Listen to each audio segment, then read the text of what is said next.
Hello, listeners, and welcome to 20 Minutes a Day. Last week, we got to hear from our coach, Jess. We talked about expressing ourselves through words and signs, and this week, we'll get to hear more about her language coaching journey. So, let's jump right into that first question.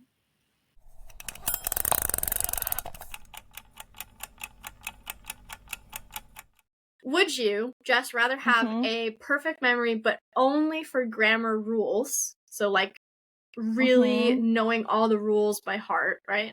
Or would you rather speak every language but forget grammar completely?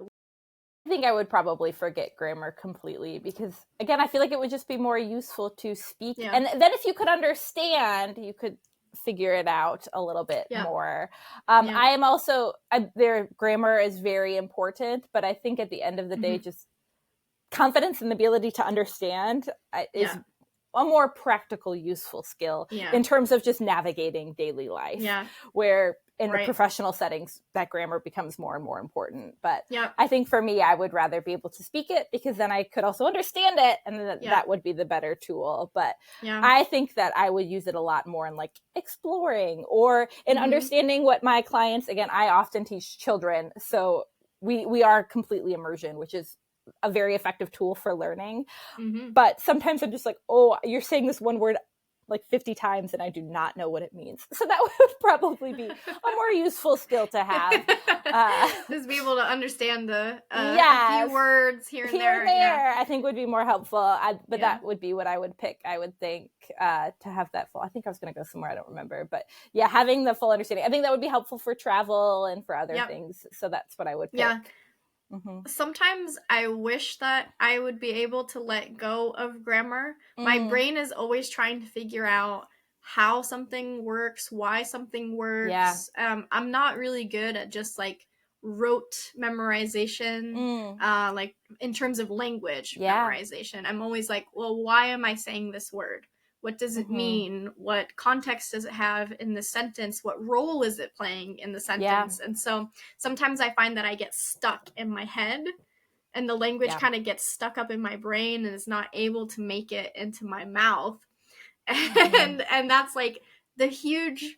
That's the reason why you learn a language, is to communicate, right? So sometimes I think if I were able to just like turn off that part of my brain that's seeking out grammar, that I'd just be able to communicate more freely, I guess. But there's a pressure to wanting to do well, especially if you are not confident or you're still learning. We want to be doing our best. It's very interesting. I have a client who's a teenager, and she was telling me the other day that she feels, and this is different than most other clients I have, but she feels that she has more confidence in speaking English because she feels it's okay for her to make a mistake when it's not her native language. Where when she gives a presentation in school with French, she feels more pressure because she should know all of that perfectly, and she feels pressure to be perfect. But I think a lot of us feel pressure to be perfect in every time we open our mouths, and that can be a no matter what language is coming out. But that's how we learn, is by making mistakes and by moving forward with them. So although that's super interesting and really, really interesting, because for me, in this context where I'm in Montreal, it's kind of like most people know both French and English and are able to communicate properly. Sometimes, one is better than the other, right? But in this context where I'm in Quebec, where French is the official language, I feel like every time I open my mouth in French, it does need to be perfect because I should know this language. Even though it's not my heart language, it's not my native tongue. There's kind of like this, you should speak French, whereas if I'm communicating with someone in Spanish, it's like, okay, well, in this context I'm living in, it's not the required language, so I'm going a step further to communicate in a third language, but it's all up in our minds. It's in your head. It's a lot of pressure that we put on ourselves to be perfect. Where I think a lot of times learning is just taking the first step with the mistake and figuring it out. Because you're not going to remember a lesson if you have gone and done it perfectly the first time. It is easy to fall out. But when you make a mistake, that's how you learn to then remember and do it better the next time. And Exactly. It's hard. I think we all put that pressure on ourselves, but there's a saying, that nobody is thinking about you as much as you're thinking about you. If you make a mistake, that shopkeeper is going to immediately forget when you walk out the door, but you're going to be thinking about how you, missed, use the wrong tense the rest of the day. Yeah. So it's going to plague your mind. Confidence moving forward is the best thing you can do, I think. Yeah. There's something that we say all the time at Verbatim. Communication, not perfection, right? Yes. We're just trying to communicate with people around us, hear their stories, share our stories. Absolutely. And we don't need to be perfect to do that.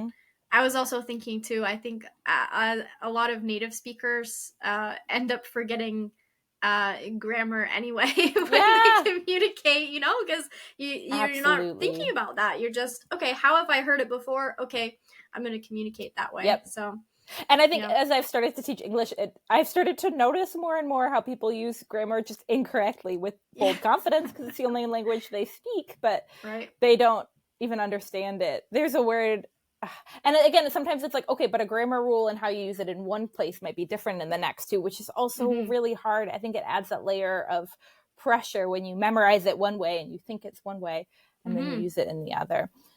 Very true. So I think it's tricky, but everyone's just trying their best. And that's a good thing to remember. Yeah, we just do the very best we can and try and make that human connection through language. So that's why I love it. But this actually is a perfect connection, perfect lead into the next question. So what inspired you to start teaching a second language? So I started working with English language learners who were immigrants from Mexico when I was living in Central Worcester, which is Central Massachusetts, for college. So during college, I started with a volunteer program where twice a week we met with kids at a local community center and just engaged with them. And they often only spoke Spanish. We only spoke English. So it was a lot of immersion in just trying to understand and grow, reading books in English to build confidence, and just have them learn that learning a language is fun as opposed to something you dread. That does kind of connect with what we were just saying, because I think oftentimes there's this pressure for perfection. And in that, it can become very discouraging. I think especially for children when they just don't know. They want to do well, but you just don't know. And it can be when a lot of times people drop and just say, oh, I'm not going to learn it, or it's not learning English, learning a new language isn't for me, when it has this pressure. So I really enjoyed this program because it kind of helped us as teachers learn how to take the pressure for perfection off and just say, hey, we're going to make learning English a lot of fun. So that was my first experience with teaching English, and I've really enjoyed it, enjoyed working with the kiddos. And then a few years after that, I got connected with Sarah Keller. So after I got connected with her, I began teaching with Verbatim, and that's been a lot of fun too. Again, I primarily work with children, and it's a lot of just like, hey, we're going to do it. We're going to make learning English fun. And I think the same is true. It reminds us like to have that, they say, oh, have a childlike mentality with a lot of things, because I think as adults, we can even take that pressure to the next level of wanting that perfection and wanting to just get it right. We forget about building our own confidence with how we do it. So a lot of my focus with these children at Verbatim is we want to be speaking English correctly, right? You want to learn the grammar and have the building blocks of language to be able to succeed. But there's also the emotional side, separate from the intellectual side, of wanting to have fun with it and to build that confidence so that they can speak in school without being self-conscious, or they can want to continue to build their English up. So I've really enjoyed that. I think about too, I have had several clients since I started in 2020, and I think about how long that hour felt with them at that start, when they just like are staring at the screen and not speaking, and so you could tell they're nervous. And then I have one client I've had the whole time, and we barely get to lessons some weeks because she's just so excited to talk and wants me to read the story that she wrote in English, and we work through it, and we talk, and so it's just shows 5 years is long, but it's also very short, because it feels like that's gone by in a blink. And to think about where she was at the start and her confidence now is leaps and bounds, and so that's been a lot of fun. I mean, even with adult clients, it's absolutely all about confidence building, right?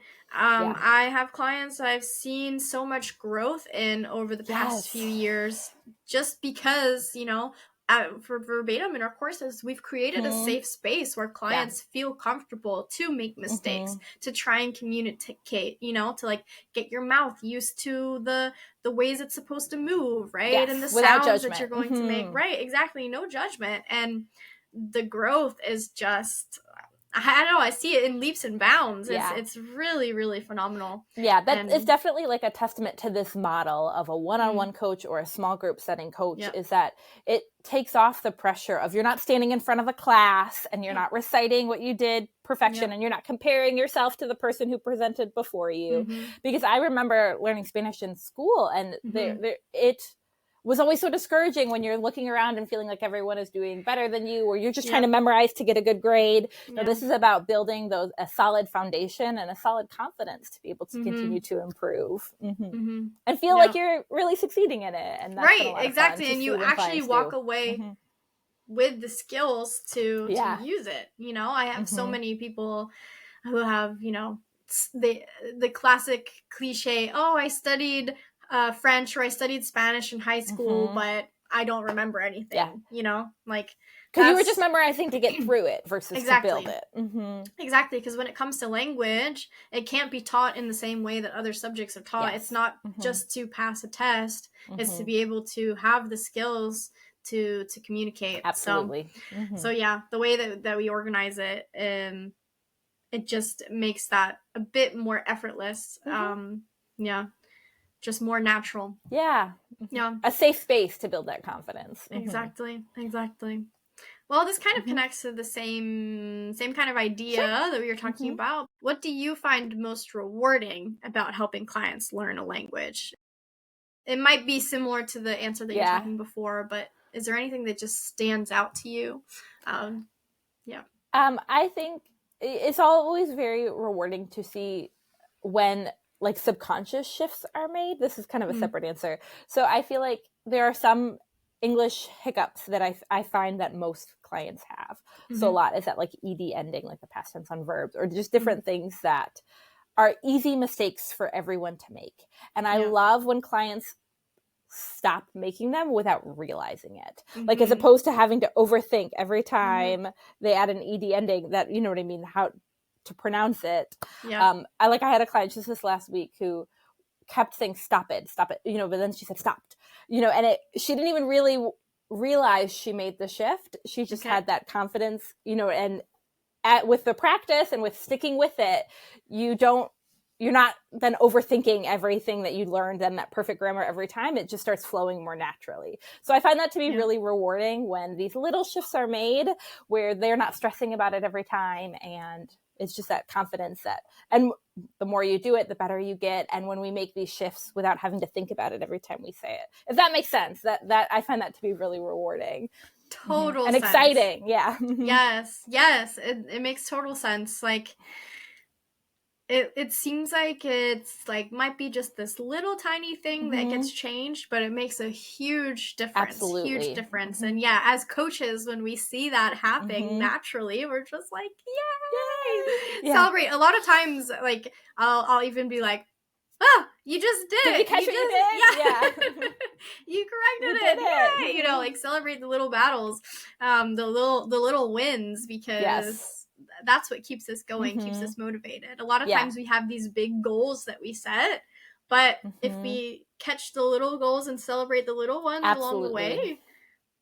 And those little subconscious changes are what makes a person sound like more of a natural speaker. Exactly. It's not, we want to make these big attainable, big goals, and we want everyone's goal is like perfect fluency without trying, but these little steps along the way are what really make the biggest difference. And so that's always exciting when someone kind of catches it without realizing that they're catching it, so it takes the weight off of like overthinking every word, but you're just doing it naturally. And so that's always really exciting. Exactly.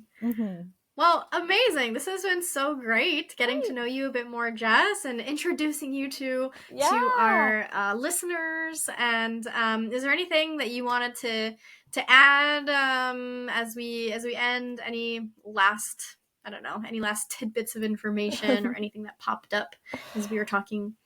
No, I'm very thankful for this conversation, Erin. It's been fun to get to know you more and to chat a little bit. It's always, I love it when our coaches get together, even listening to this podcast myself, because you think about things a little bit differently or get to know a different side of someone. So that's been a lot of fun. And I'm thankful to have been asked and be on the little podcast here. Well, thank you. Thankful to have you again. Thank you, Jess, and hope to have you on again soon. Yes, absolutely. Thank you, Erin.